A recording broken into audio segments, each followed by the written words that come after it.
Northern Quezon is a different country. While the rest of the capital heads south to crowded resorts or north to expensive surf camps, this stretch of the coast stays quiet. It is an underrated pocket of the province, shielded by the Sierra Madre, miles away from the main expressways. That distance is its greatest asset. It keeps the foot traffic low. It keeps the landscape raw. We're here in Infanta, in Quezon.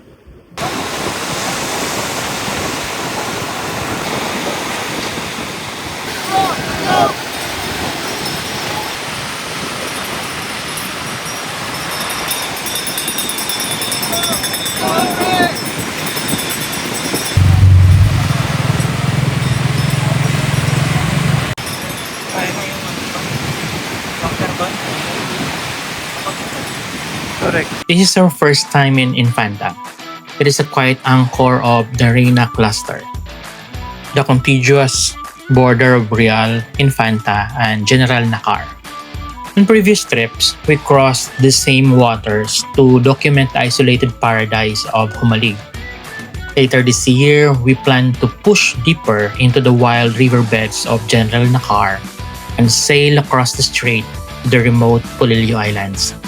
But this weekend is about the slow flatlands. Ito sa Rich eh. Game. Ano lang to, document. Game. 1, 2, 3, game. Akala talaga namin bundok or something. Tapos yung sabi niya, gubat din ito.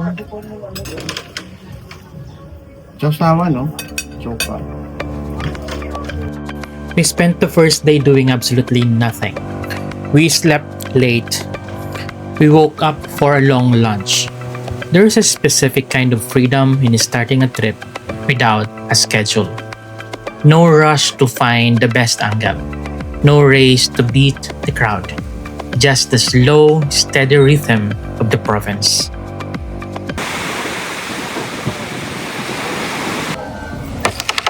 Hindi pa rin. Ikaw. Naku! Lumusot pati yung put. Ayan na.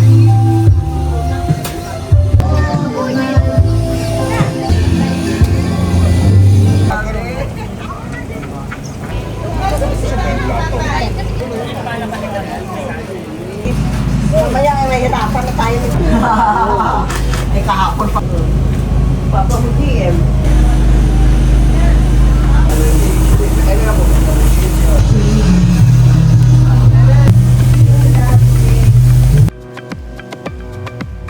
Dinahican is not a resort.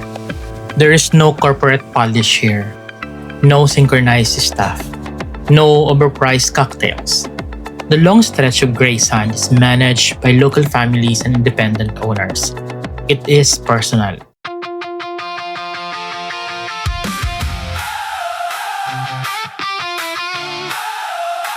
The beach is at its best in the late afternoon. When the sun stops biting and the tide starts its slow retreat, the coastline turns into a community space.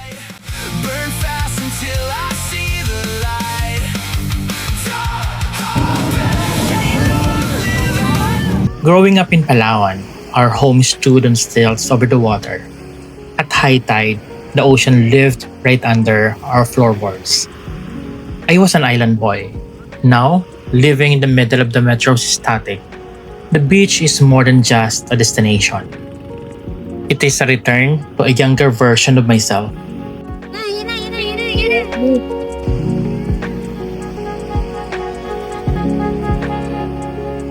Every trip to the sand is a memory. It triggers a kind of excitement that urban life just cannot mimic.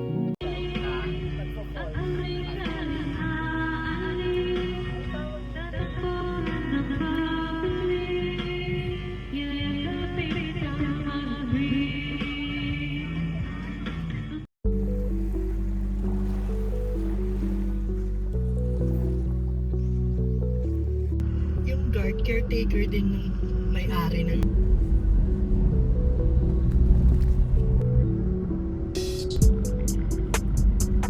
Down at the port, the morning catch comes in at dawn. Yellowfin, mackerel, crabs. These boats don't supply the massive distribution networks. They feed the neighborhood.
We buy the catch at the source.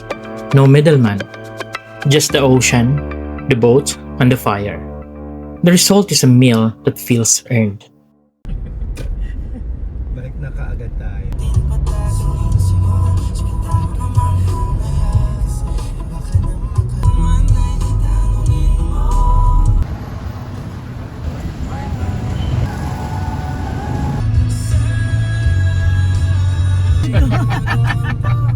Rico Martin. Ano ba yung sikat na siya? Yan. Ito. Manila. Oo. Kayang gumawa din po ba? Kaya mo yun sa reach.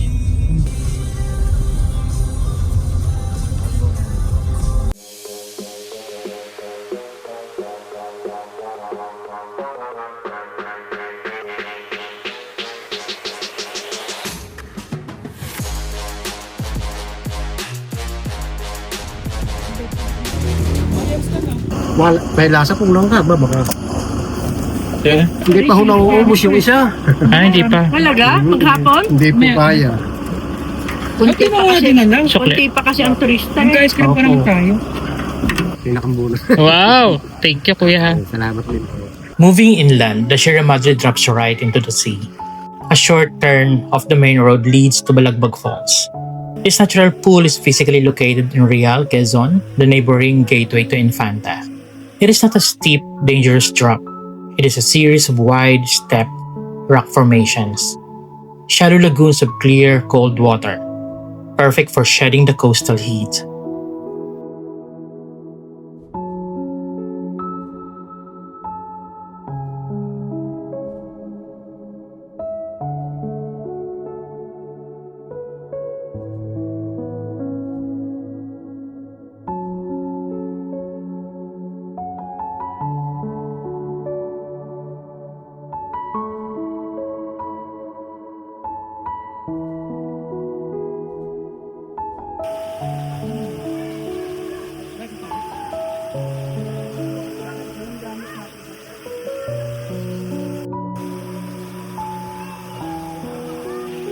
The local municipality collects an 80 peso fee at the gate. It is a small, honest transaction. The money stays here. It funds the trail maintenance. It pays the caretakers who watch over the watershed. It is a functional, small-scale ecosystem.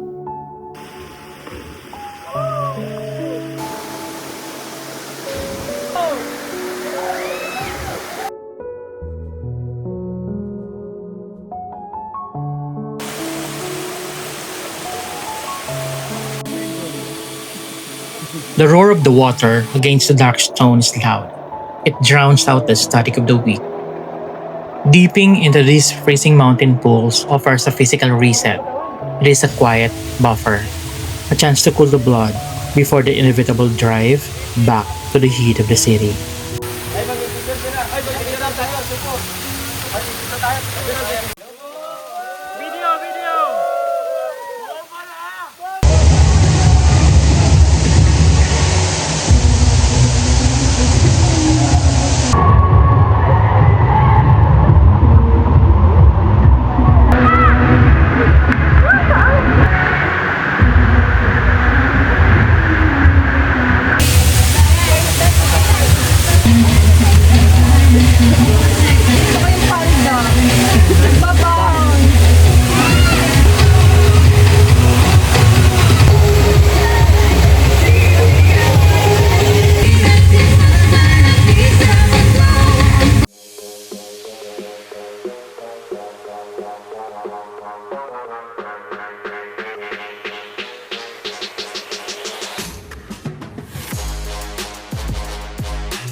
Sunday morning is for the sunrise. We watched the tide pull back across the gray sand one last time.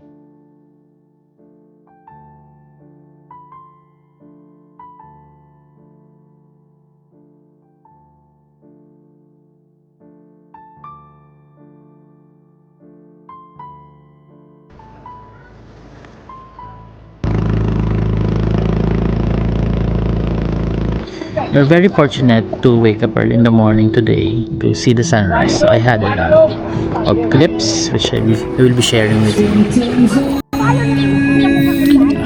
And yeah, medyo mainit na pero sarap lang mahiga dito sa shore.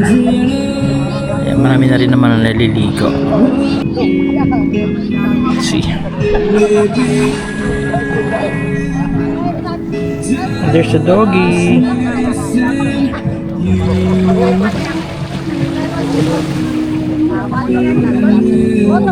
There you go. But that's it. That's life here in Infanta.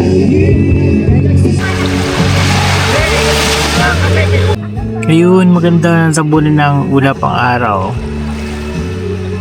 Ganda.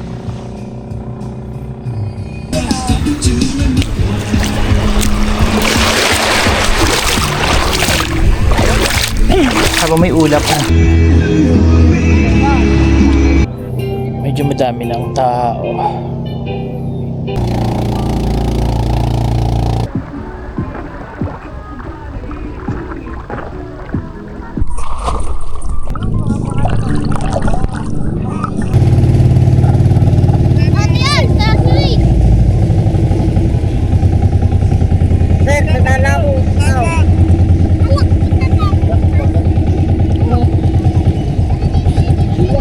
So nag-aalok pala sila ng sa mga nagsisim, nag-aalok sila na sasakay ng banana boat for 100.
The drive back to Manila is not a chore, it is an audit of the landscape.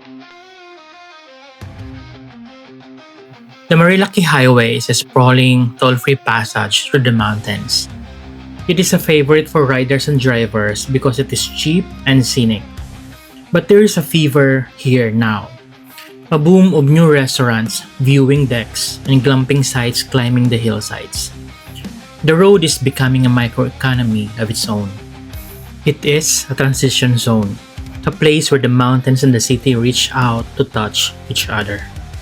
There is a talk of a cafe hopping culture taking root here. The highway is evolving. It is becoming a destination, not just a bypass.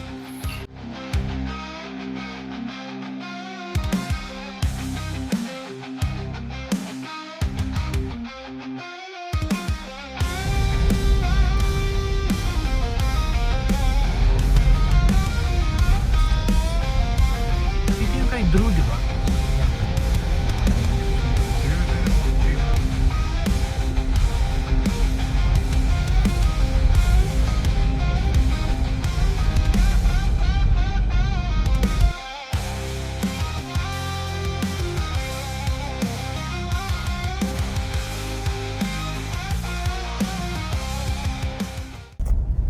Stop over ng mga ano.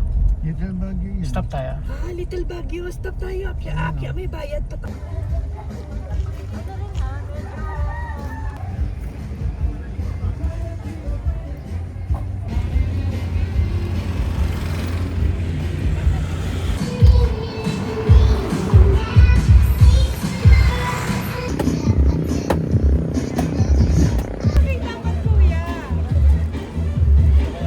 We pull over for coffee. We watch the fog drift through the pine trees. We are still in the mountains, but the pressure of the city is already starting to pull.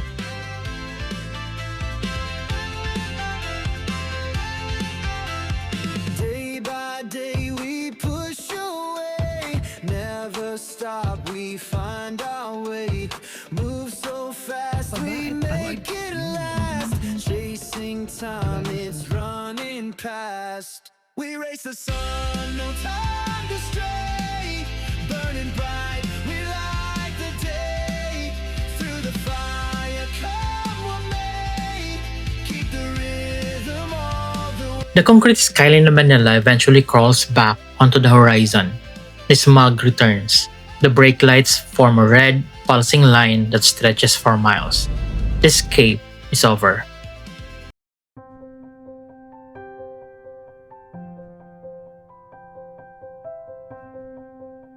There is an economic theory here, an arbitrage of friction.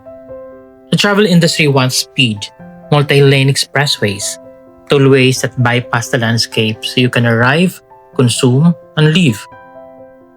But speed brings crowds.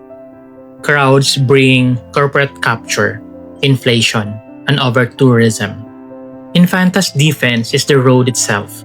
The winding, dizzying curves of the Sierra Madre are a natural filter. The friction of the journey is exactly what preserves the reward. It keeps the land raw, the beaches family-oriented, and the prices honest. There are crowded tracks. There are predictable routes. Then there are the open, toll-free ridges of the Sierra Madre. This trip was never about logistics or budget. It was about reclaiming the space. I look at the map and I realize I will always find a reason to drive back to the water. The choice was mine. It was worth every mile.